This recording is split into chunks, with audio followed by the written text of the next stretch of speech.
Welcome back to my channel. तर व्लॉगची starting बघून तुम्हाला समजलं असेल की आजही तुम्हाला बघायला भेटणार आहे एक रेसिपी, आणि ती आहे फ्लावरचे पराठे, जे की आमचे फेवरेटच आहेत. मोस्टली आम्ही ते लंचमध्ये खातो किंवा ब्रेकफास्टमध्ये खातो, कधी डिनरमध्ये सुद्धा खातो, आणि ते चहासोबत खातो आम्ही स्पेशली. तर ती रेसिपी मी शेअर करणार आहे. खूप मस्त लागतात हे कोबीचे पराठे, फ्लावरचे पराठे.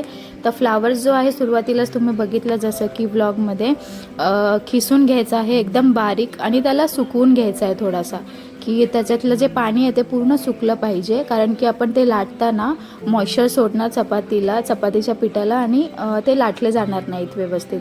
म्हणून आपल्याला व्यवस्थित खिसून घ्यायचं आहे. त्याच्यामध्ये मग परत ओवा टाकायचा आहे मस्त चुरून, आणि हळद टाकायची आहे, धना-जिरा पावडर टाकायची आहे, आणि मस्त मिक्स करून ठेवायचं आहे.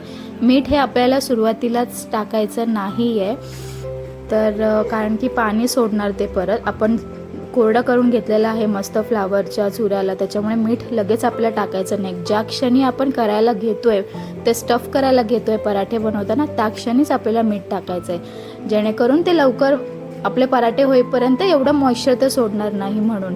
तर आता आपण टाकणार आहेत एकदम बारीक चिरलेला आलं, लसूण आणि कोथिंबीर, आणि आपली एकदम बारीक चॉप करून आपल्याला हिरवी मिरची घ्यायची आहे. ते सगळं मिश्रण आपण परत एकदा मिक्स करून घ्यायचं आहे. एकदा का मिक्स करून घेतलं की आपण साईडला ठेवू आणि व्यवस्थित पीठ मळून घेऊया. पीठ पण घट्ट मळायचं आहे, एकदम पातळ मळायचं नाही, कारण की आपल्याला स्टफ करायचं आहे त्याच्यामध्ये फ्लावर, आणि तो नीट लाटलं गेलं पाहिजे व्यवस्थित. त्याच्यामुळे थोडंसं घट्टच पीठ मळायचं आहे. पाहू शकता की मी एकदम घट्ट असं पीठ मळून घेतलं आहे.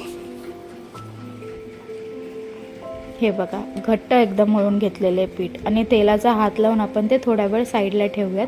एकीकडे तर चहा रेडी होतोच आहे. आता आपण घेऊयात आपला पराठा स्टफ करून बनवायला लाटण्यासाठी. सो चला स्टार्ट करूयात. एक छोटूसा पराठा मी एक लाटून घेते आधी तुम्हाला दाखवायला.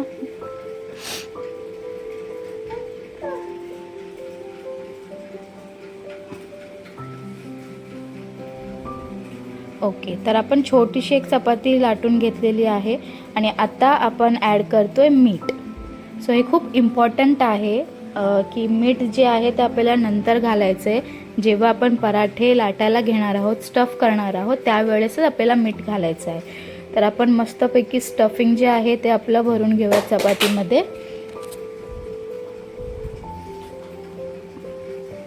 आता आपण छान बंद करून घेऊयात.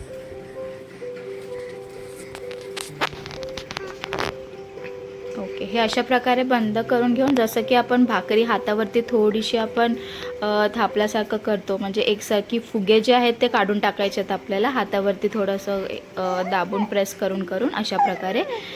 आणि मग थोडंसं हाताने थापून घ्यायचं आहे, कारण की कुठे फुगे राहता कामा नये, आणि आपण लाटून घ्यायचं आहे. हळूहळू कॉर्नरने लाटायचं आहे, मध्ये एकदम प्रेशर द्यायचा नाही आहे, बिकॉज साईडनी जे आहे ते फुटू शकतो आपला स्टफ जो आहे तो, आणि फ्लावरसुद्धा बाहेर निघेल, आणि मेन म्हणजे लाटण्यालासुद्धा ते चिटकेल. तर जिथे आपल्याला वाटतं की थोडंसं चिकट होते, तिथे ते थोडंसं पीठ टाकून टॅप करायचं आहे, आणि देन परत लाटायचं आहे, आणि कडेकडेनेच आपल्याला लाटत जायचं आहे. हळूवारपणे मध्ये आपण प्रेशर देऊ शकतो, बट मोस्टली आपल्याला कडेकडेनेच ते व्यवस्थित लाटून घ्यायचं आहे. तुम्ही पाहू शकता की मी थोडंसं प्रेस माझं जरा जास्त होतं आहे कडेला, तरी ते तुटतं आहे.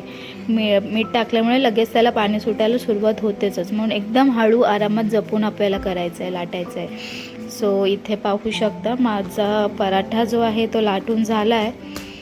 आता मस्त आपण तुपाची धार सोडून छानपैकी तो भाजून घ्यायचा आहे.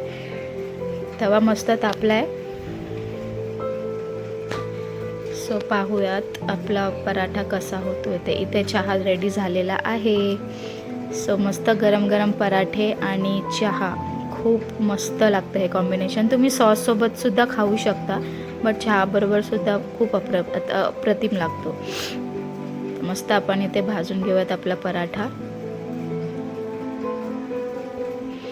तुम्हाला हवं असल्यास गव्हाच्या पिठामध्ये तुम्ही थोडासा मैदा पण ॲड करू शकता किंवा मैद्याचं सुद्धा करू शकता, पण मी गव्हाच्या पिठाचंच मोस्टली करते, मैदा वगैरे काही मिक्स करत नाही.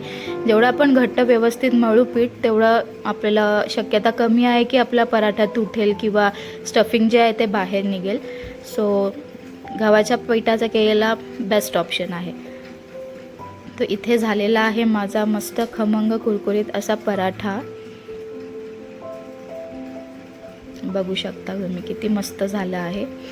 आणि आता मस्त त्याच्यासोबत चहा देऊयात आणि रिव्ह्यू घेऊयात आमच्या अहोंकडून की कसा झाला आहे पराठा तो.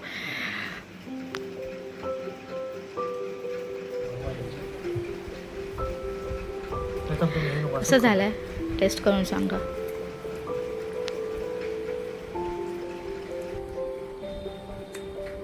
सुपर, मस्त झालं आहे. एकदम मस्त. तर फ्रेंड्स, कशी वाटली तुम्हाला ही रेसिपी आजची हे कमेंटमध्ये नक्की सांगा. ट्राय करून बघा आणि लवकरच भेटूयात आपण नेक्स्ट व्लॉगमध्ये. चॅनलला लाईक, सबस्क्राईब आणि शेअर करायला विसरू नका. बेल आयकॉनवर सुद्धा क्लिक करायला विसरू नका. Bye bye.